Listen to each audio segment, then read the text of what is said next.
Dear students. आज जो हम टॉपिक डिस्कस करने जा रहे हैं वो है एवरेज। आज की वीडियो में मैं आप लोगों को बताऊंगा एवरेज क्या होती है, एवरेज का हमारी प्रैक्टिकल लाइफ में कहाँ पे इस्तेमाल होता है। इसके अलावा आपको ये भी बताऊंगा कि एवरेज को फाइंड कैसे करते हैं, और सबसे इम्पॉर्टेंट चीज़ एवरेज को निकालने के लिए एक शॉर्ट ट्रिक बताऊंगा कि आप क्वेश्चन को देखें और साथ ही उसका आंसर लिख दें। तो देखें, सबसे पहले हम एवरेज की बात करते हैं। तो एवरेज होती क्या है, तो मैं आपको एक एग्जांपल देता हूँ कि फ़र्ज़ करें आप एक मकान बना रहे हैं और वहाँ पर आपने एक मज़दूर लगवाया। तो आपका जो मज़दूर है वो पहले दिन एक रोटी खाता है, दूसरे दिन दो रोटियां खा जाता है, तीसरे दिन वो तीन रोटियां खाता है। अब अगर आपका कोई दोस्त पूछे कि जो तुमने मजदूर लगवाया है वो रोज़ कितनी रोटियां खाता है, तो आप ऐसे नहीं बताएंगे कि एक दो तीन, तो आप बल्कि क्या कहेंगे, आप कहेंगे तकरीबन वो रोज़ दो रोटियां खा जाता है। तो इसी तरह अगर आप का कोई दोस्त, अक्सर आपने देखा होगा आपका कोई दोस्त पूछता है कि यार तुम्हारा जो मोटरसाइकिल है वो 1 लीटर पेट्रोल में कितने किलोमीटर एवरेज करता है, तो आप कह देते हैं 43 किलोमीटर एवरेज है उसकी। तो इसका मतलब ये हुआ कि जब हमारे पास बहुत सारी वैल्यूज दी गई हों, तो हमने जब उनको सिर्फ एक नंबर की शक्ल में बताना हो तो हम कह देते हैं, जैसे हमने कह दिया कि वर्कर दो रोटियां खाता है, और इसी तरह हमने कह दिया जो पेट्रोल है 1 लीटर में 43 किलोमीटर एवरेज करता है। तो हम, इसका मतलब ये नहीं होगा कि सिर्फ पेट्रोल 43 किलोमीटर ही कर रहा है, कभी वो 41 किलोमीटर भी करेगा, कभी वो 44 किलोमीटर भी करेगा। लेकिन हमने बहुत सारी जब वैल्यूज़ दी गई हैं तो उसको अगर एक वैल्यू की शक्ल में बताना हो तो फिर हम सिर्फ उसकी कोई दरमियानी कीमत बता देते हैं। तो यही होती है एवरेज,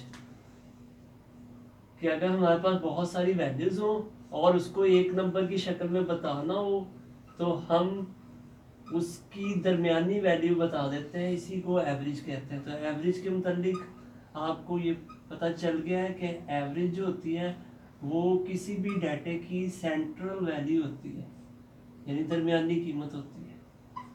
अब हम आते हैं एवरेज को फाइंड कैसे करते हैं। फर्स्ट करें आपके पास 1 2 3 तीन नंबर्स हैं, तो आपने इनकी एवरेज निकालनी है। तो आप क्या करेंगे, सबसे पहले इन तीनों नंबर्स को ऐड कर लेंगे। उसके बाद आपने देखना है जितने नंबर्स हैं आप उनकी तादाद पे डिवाइड करेंगे। यहाँ पे 1 2 3 नंबर्स हैं, तो आप इनको 3 पे डिवाइड करते हैं। अब देखें इनका सम बन रहा है 6।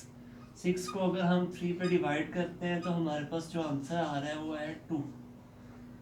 तो आप देख सकते हैं जो एवरेज है वो हमेशा किसी भी डाटे की जो क्या होती है, सेंट्रल वैल्यू यानी दरमियानी कीमत होती है। अब हम आते हैं एवरेज की ट्रिक के मुतालिक। आपने अक्सर ये क्वेश्चंस एनटीएस टेस्ट में देखे होंगे, और ये लाजमी एनटीएस टेस्ट में एक या दो क्वेश्चंस एवरेज के मुतालिक पूछ लिए जाते हैं। मसलन देखें क्या कहा जाता है, फाइंड एवरेज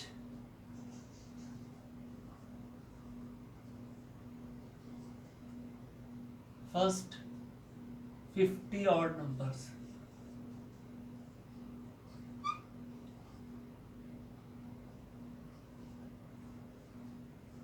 अब हमारा क्वेश्चन ये है कि आपके पास पहले 50 ऑड नंबर्स दिए गए हैं, हमने उनकी एवरेज फाइंड करनी है।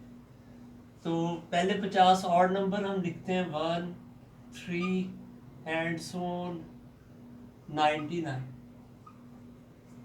अब अगर हम फार्मूले की मदद से करें तो ऐसे करेंगे कि 1 से लेकर 99 तक तमाम नंबर्स को ऐड करेंगे और इनकी तादाद पर हम डिवाइड करेंगे। लेकिन ये क्या, अगर हम फार्मूला लगाने बैठ जाएं तो यही क्वेश्चन सिर्फ कर पाएंगे। अब मैं आप लोगों को एक ऐसी ट्रिक बताने जा रहा हूँ कि आप क्वेश्चंस को देखें और आंसर लिख दें। अब ये अगर क्वेश्चन दिया गया और इसके साथ ऑप्शंस दे दिए गए हैं फर्स्ट करें इसकी एवरेज 51 है या 52 है।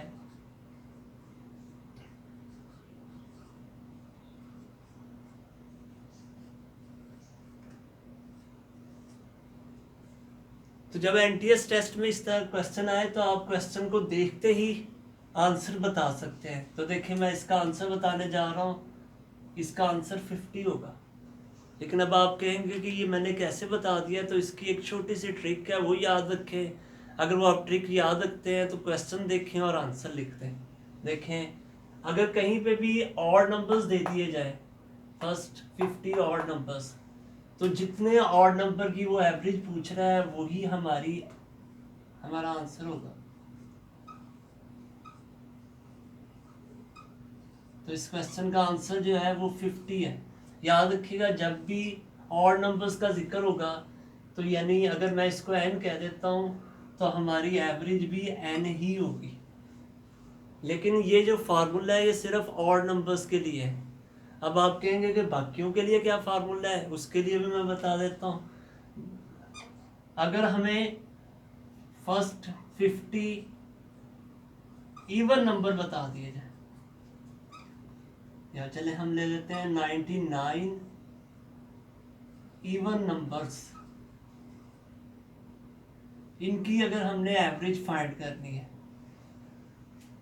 इसके भी अगर आपके पास 4 ऑप्शंस हैं,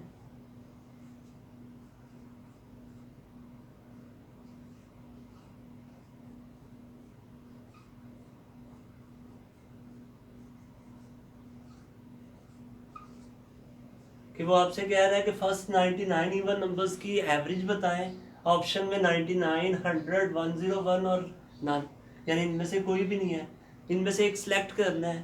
तो आप ये फार्मूला तो नहीं लगाएंगे, अगर ये फार्मूला लगाएंगे तो यही क्वेश्चन करेंगे। इसका भी मैं आपको डायरेक्ट एक ट्रिक बताने जा रहा हूँ, आप क्वेश्चन को देखते ही आंसर दे सकते हैं। जैसे अब देखिए ये क्वेश्चन दिया गया है, मैं फौरन इसका ये आंसर देता हूँ, इसकी एवरेज 100 होगी। तो इसका फार्मूला क्या है, अगर आपके पास इवन नंबर्स हों, अगर हम इसको n कहते हैं तो इवन नंबर्स का फार्मूला होता है n+1, यानी जितनी वैल्यूज के लिए वो आपसे पूछ रहा है उसमें 1 ऐड करें तो उसकी एवरेज आ जाती है। 99 में अगर हम 1 ऐड कर लें तो बन रहा है 100, यही इसकी एवरेज होगी। और लास्ट पे हम डिस्कस करते हैं कि अगर हमारे पास नेचुरल नंबर्स दे दिए जाएं, जैसे अगर आपसे कह दिया जाएगा फर्स्ट 99 नेचुरल नंबर्स, इसके लिए भी एक आपको मैं ट्रिक बताने जा रहा हूँ। इसका भी फॉर्मूला थोड़ा सा चेंज है, इसके भी 4 ऑप्शंस हैं आपके पास, 99, 50, 50.5 और नन। तो जब नेचुरल नंबर्स दे दिए जाएं तो इसके लिए आपके पास फॉर्मूला है कि अगर यहाँ पे नेचुरल नंबर 99 है तो आपने क्या करना है, n+1/2 कर लेना है। यानी आप इसमें 1 ऐड करेंगे, ऐड करने के बाद अगर हम उसको 2 पे डिवाइड कर देते हैं तो देखिए हमारे पास आंसर क्या बन रहा है, 100/2, तो ये आंसर आ रहा है 50। तो इस तरह आप इस ट्रिक की मदद से इजीली क्वेश्चंस को देख के फ़ौरन एवरेज का फार्मूला लगाना की ज़रूरत नहीं पड़ेगी और फ़ौरन बता सकते हैं। तो इंशाल्लाह मेरी जो नेक्स्ट वीडियो होगी उसमें मैं आप लोगों को एवरेज के ऐसे क्वेश्चंस कराऊंगा जो एज और वेट के मुतालिक होते हैं। तो आप लोगों को अगर मेरी वीडियोस पसंद आ रही हैं तो आप मेरे चैनल इजी मैथ गुलाम मुस्तफ़ा को ज़रूर सब्सक्राइब करें और बेल आइकन को प्रेस कर दें ताकि आपको आने वाली मेरी नई वीडियोस मिलती रहे। Thank you.